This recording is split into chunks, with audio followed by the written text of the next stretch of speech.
ಹೂವುಂಟು ಬೆಂಕಿಯ ಮಡಿಲಲ್ಲಿ. ತಾಳಿ ಹಾಕೊಂಡಿದ್ಯಾ? ಮದ್ವೆ ಆಗಿದ್ಯಾ? ಹೂ ಅಮ್ಮೋರೆ, ನಾನು ಚಿಕ್ಕ ವಯಸ್ಸಿದ್ದಾಗ್ಲೇನೆ ನಂಗೆ ತೊಟ್ಲು ಮದ್ವೆ ಆಗೈತೆ. ಈಗ ಶೋಭನ ಮಾಡಿಸ್ಕೊಂಡು ಕರ್ಕೊಂಬಂದವ್ರೆ. ಅಮ್ಮೋರೆ, ನಮ್ ಯಜಮಾನ್ರು ಸಾಕು, ಆಗ್ಲೇ ಪುರಾಣ ಶುರು ಮಾಡ್ಕೊಂಡ್ಬಿಟ್ಟಿಯಾ? ನೀನ್ ಹಿಂಗೆ ಮಾತಾಡ್ತಾ ಇದ್ರೆ ಅವ್ವ ಅವ್ರಿಗೆ ಕೋಪ ಬಂದ್ಬಿಟ್ರೆ ಆಟಯ್ಯ. ಏ ಚಂದ್ರಿ, ನನ್ಗೇನು ಕೋಪ ಬಂದಿಲ್ಲ. ಅಯ್ಯೋ ಚಿಕ್ಕವ್ರೆ, ನೀವು ಸುಮ್ಕಿರಿ. ನೀವ್ ಹಿಂಗೆಲ್ಲ ಸಡ್ಲ ಕೊಟ್ರೆ ಇವಳು ನಿಮ್ ತಲೆ ಮ್ಯಾಗ ಕೂತ್ಕೊಂಡು ಮೆಣು ಸರಿದ್ ಬಿಡ್ತಾಳ ಆಟಯ್ಯ. ಸುಮ್ಕಿರಿ. ನೀ ಮಾಡಿದ್ದು ಬಾ ತಪ್ಪು. ಗಂಡಸ್ರು ಅಂದ್ಮೇಕೆ 1000 ಕೆಲಸ ಇರ್ತದೆ. ಎಲ್ಲ ಮುಗಿಸ್ಕೊಂಡು ಆಮ್ಯಾಕ್ ಮನೆಗ್ ಬರ್ತಾರೆ. ಏನು ನೀನಿಂದ ಸರಿಗ ಗಂಟ ಹಾಕೊಂಡು ತಿರುಗ್ತಾ ಇರ್ಬೇಕೆ? ಅಲ್ಲ, ಇದ್ ಯಾರು ನೋಡಿದ್ರೆ ಗತಿ ಏನಾಗೋದು ಗೊತ್ತಿದೆ ನಿಮ್ಗೆ?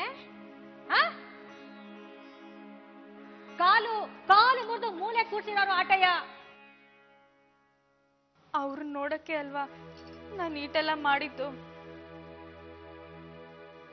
ಚಂದ್ರವ್ವ, ಅವ್ರನ್ನ ಮಾತಾಡ್ಸ್ಬೇಕಂದ್ರೆ ನಾ ಯೋನ್ ಮಾಡ್ಲಿ ಯೋಳವ್ವ? ಈಗ ಪೂಜೆ ಮುಗೀತು. ಪೂಜೆ ಮುಗಿದ್ಮ್ಯಾಕೆ ಅವರು ಹೊಲ್ತಾ ಹೋಗಿರ್ತಾರೆ. ನಾವ್ ಹೊಲದ ಕಡೆ ಹೋದ್ರೆ ಅವ್ರು ಸಿಗ್ತಾರಲ್ವಾ? ಸುರೇಶ ನಿನ್ನ ಹತ್ರ ಬರ್ತಾನೋ ಇಲ್ವೋ? ನೀವ್ ಅವ್ರನ್ನ ನನ್ನ ತವ ಕಳಿಸಿ ಉಪಕಾರ ಮಾಡ್ದಂಗಾತು. ನಿನ್ ಜೊತೆ ತುಂಬಾ ಹೊತ್ತು ಕಳೀತಾನ? ಸರಿಯಾಗಿರ್ತಾನ ಅವನ್ ನಿನ್ ಜೊತೆ?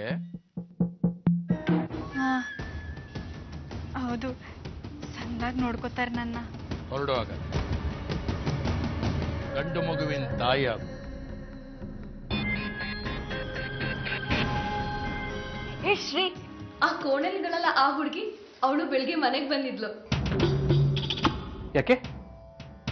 ನೀನು ನೋಡೋದಕ್ಕೆ ಅನ್ಸುತ್ತೆ. ನಾ ಏನ್ ತಪ್ಪು ಮಾಡಿದೆ ಅಂತ ನಂಗೆ ಇಂಥ ಶಿಕ್ಷೆ ಕೊಡ್ತೀರಾ ನೀವು? ನಾನು ಇಲ್ಲಿ ಬಂದಾಗ್ಲಿಂದ್ಲು 3 ಹೊತ್ತು ನಿಮ್ ದಾರಿ ಕಾಯೋದ್ ಬಿಟ್ರೆ ಬೇರೆ ಏನು ಮಾಡಿಲ್ಲ. ನಿಮ್ ಮುಖ ನೋಡದೆ ಇದ್ರು ನಿಮ್ಮನ್ನ ಎದೆಯಾಗಿ ಇಟ್ಕೊಂಡು ಪೂಜೆ ಮಾಡ್ತಿದ್ದೆ. ಹೋಗಿ ಹೇಳ್ಬಿಡು, ನೀನು ಅವಳು ಅನ್ಕೊಂಡಿರೋ ಸುರೇಶ ಅಲ್ಲ, ನೀನು ಒಬ್ಬ ಜಮೀನ್ದಾರನ್ ಮಗ ಅಂತಾನು ಹೋಗಿ ಹೇಳ್ಬಿಡು. ಅವಳನ್ನ ದುಡ್ಡು ಕೊಟ್ಟು ಕೊಂಡ್ಕೊಂಡ್ ಬಂದಿದ್ದಾರೆ, ನೀನು ಯಜಮಾನ, ಅವಳು ಆಳು. ಈ ಸಂಬಂಧ ಬಿಟ್ರೆ ನಿಮ್ಮಿಬ್ಬರ ಮಧ್ಯ ಬೇರೆ ಯಾವುದು ಸಂಬಂಧ ಇಲ್ಲ ಅಂತಾನು ಹೋಗಿ ಹೇಳ್ಬಿಡು.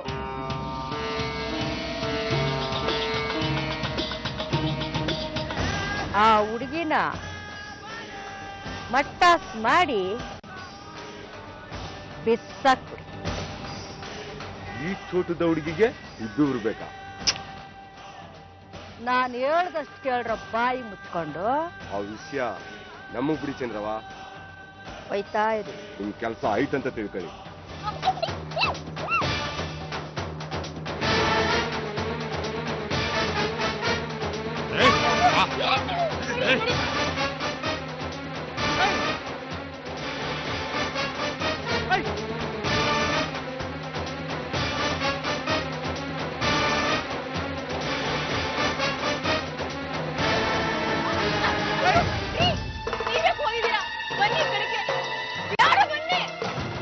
ಹೆಂಡ್ತಿ ನೋಡ್ಕೊಳ್ಳೋದು ಹಿಂಗೆಯಾ?